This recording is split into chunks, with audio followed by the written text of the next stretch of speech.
Hello everybody and welcome back to another video game analysis. And here's a subject I want to do for a long time.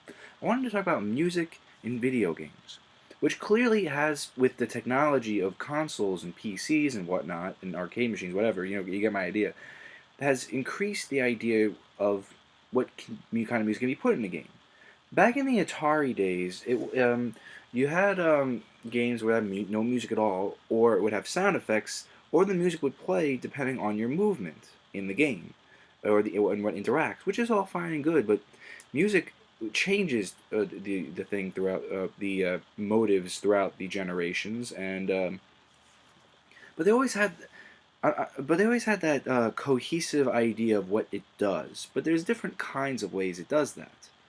Like I said, sometimes when you're moving in an Atari game, which is very close to when we hit the NES days, when you move, the music would play, and that was a good idea because it didn't burn too much on the hardware and still made sense. Because music would you can say that the music when moving is showing that you're playing the game. It's sort of a idea in your sparks in your minds, like, hey, this is assuring me that I'm playing the game, and so that seems so obvious, but sometimes you need that. Let me show you an example, because music's important, and let me show you what it's like when you don't have it and you do, because it's pretty different. I mean, and come on, look, Legend of Zelda, like, come on. Koji Kondo, the composer of this, is one of the most renowned composers in gaming because he just put so much life into these games, and for one of the first games to really show off the idea of adventuring and exploration and discovery, I think a song like this, the main theme, is just something that's so brilliant and really captures what you're doing in the moment, how to feel. But let's try this without music. Oh boy, you playing Zelda, look at me go. Oh yeah. That sounds awkward. Here we go. Look at me go. Shooting my laser things. Ooh, got that. That's cool. It's not the same, is it? Yeah, I didn't think so.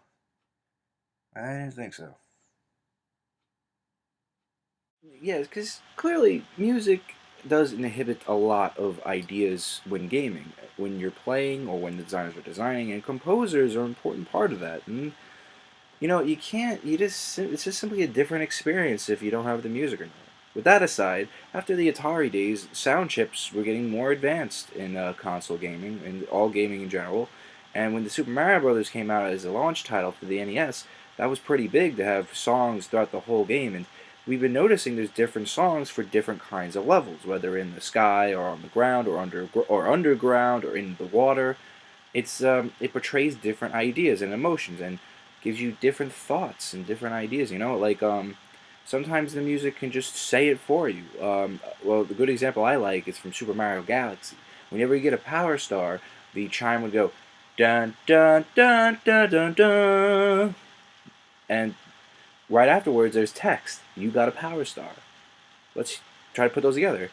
You got a Power Star. It's like it just works so well. And speaking of Mario Brothers, let's talk about that a bit. So we explored, the real difference between why music affects the player's view of the game. But let's talk more about what it does for the overall aspects of the game. Like I've taken the Super Mario Brothers and I took in each type of level with 3 different songs. Each composition in each song really helps describe the level. Yeah, I mean, like what I failed to explain in the last point with the Zelda footage was, yes, you can still have a good time. I mean, it's not impossible. The game's still a game. I mean, they did it in the Atari days, but the difference here is you have so much more to grasp on. You have in a way, it can instruct you on how to play the game. This just the mere sound of what it's trying to capture and what it's trying to accomplish. It's just a trend. It's just a setter of mood and a setter of thought. The process of thought is incredible, especially when according to music, because it changes your mood and settings and affects how you play the game. It's just something that's really fascinating to me. And music has that way of doing things. It affects mood, it affects memory, it affects a lot of things. And when it comes to little cool little songs like the Underground theme, does not feel so underground. It does to me.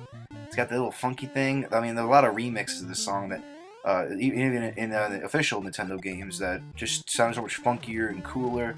I mean, when you upgrade the sound chips and whatnot for each console, you can get a lot out of it. And gaming composers would love that, advancements in technology, because new sound chips means more possibilities, more instruments to put in. Going from the Super Nintendo, the N64 had a lot of that possibility. Then you went to the GameCube, and it just got more and more direct. Pretty amazing. It really is. And having sound effects sometimes is just not enough. Sometimes you just gotta have the music. It's possible to not have music if you want to go for a feeling alone system, or something like that. And you can make the argument that the silence is the music. Like in Metroid Other M. As much as I didn't like that game, I had to say, I mean, it's not the end of the world there was no music, because they did want you to feel alone on a planet. I mean, that's something you can't make the argument for. And it goes without saying.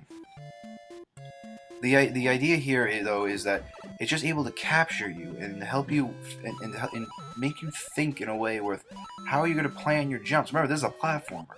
You have to think about. I mean, different genres of gaming have different ideas on how to play them, and music's a great way to explain to help your thought process.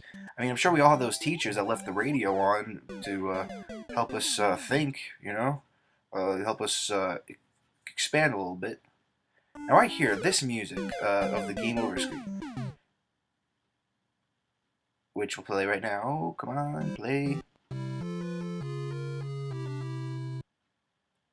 I love that music, and I just want to take a moment to really expand on why. What I find genius about the Game Over screen for the Mario Brothers game, the original Mario Brothers game, is it's it has a certain just listen. It ends on what is called a half cadence, and a cadence in very basic terms means that you can compare it to a punctuation mark in the sentence, except it's ending a musical phrase. So let's listen. Right? But with this, let's hear that again. Except I want to end it on the actual key note. I'll explain more about that later.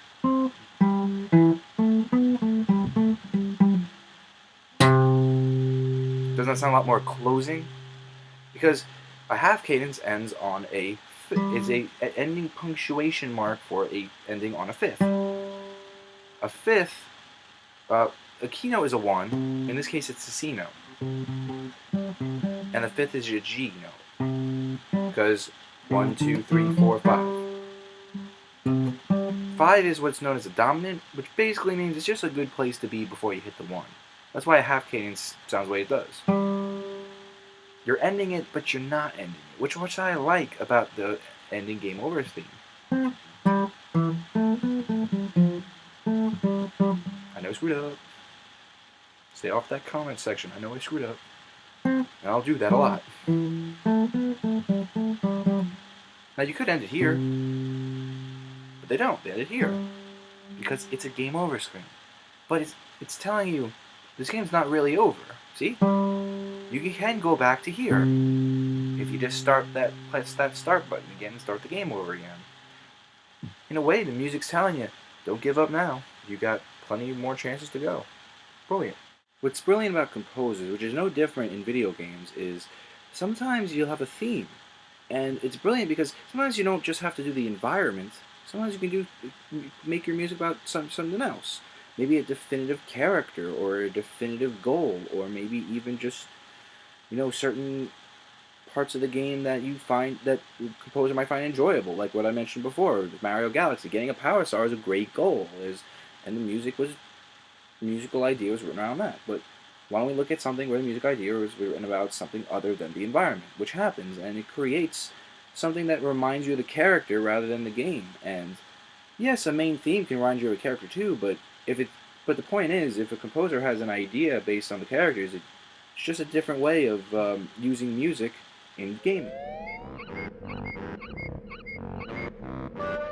So I picked the song from the main theme from Banjo-Kazooie because I love the motif or the theme that the composer Grant Kirkhope gave for the song. And I remember I was actually watching Guest Scrums when he explained to me, and that's where I just loved the idea. Well, not to me, he's explaining to the viewers, you know what I'm talking about. He said that he based the song around the tritone. And he explained that because Banjo and Kazooie are two different characters, but they tend to be together, that's where he felt that the tritone was a good musical theme for the composition. And a tritone is, remember the fifth we're talking about? Well, now this fifth here is down one fret or one step. And you can feel the tension there, right?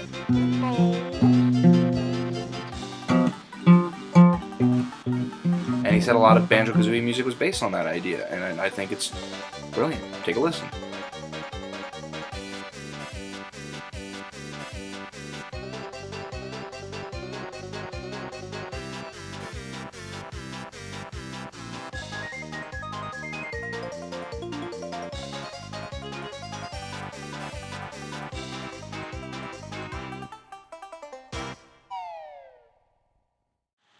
So far, we talked about a lot of stuff from back in the day, but I mean, this isn't the most modern example, but let's pick a little more modern because gaming has changed a lot. Music and gaming has changed quite a bit since technology has been going up with it.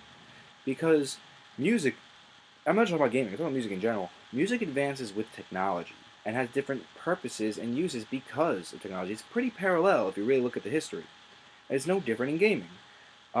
As games looked more and more vivid and more clear and understandable, back then you had to have a lot of imagination to really come up with what these games looked like. Because, and I mean, in the Odyssey 1, you didn't have graphics at all. You put overlays on it to put a picture over the screen to make it kind of look like there's an environment. But now that we know what it is, the idea of music's changed, as we can see from something like the Banjo-Kazooie music I showed you. The idea of music has become something that really makes you feel like you're not just looking at a screen. I mean, it's always been that, but now that you don't have to use imagination to see what a game looks like anymore, you had to go beyond that idea.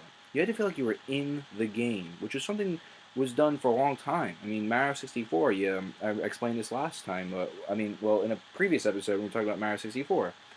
We're talking about how when you're outside, you only hear sounds of nature. There's no real music. And you can make the argument that silence is the music.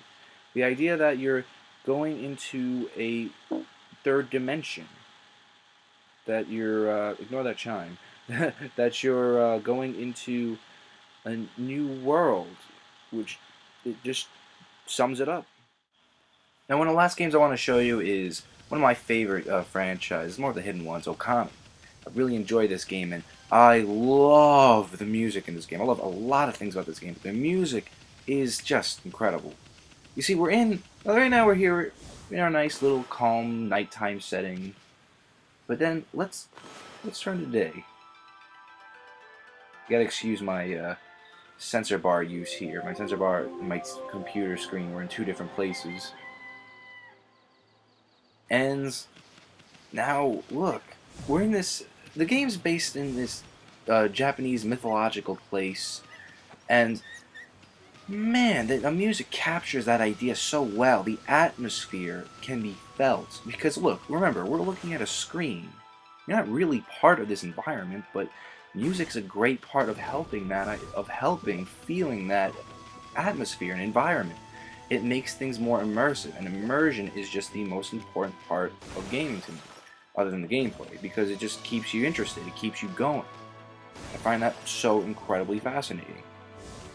And music can make you feel like you're in such a great big plane like this. And with more modern games like this, you need like music's changed its role because of this. You couldn't just use it to think and how to play, and because you had to be more imaginative of what the games looked like back then.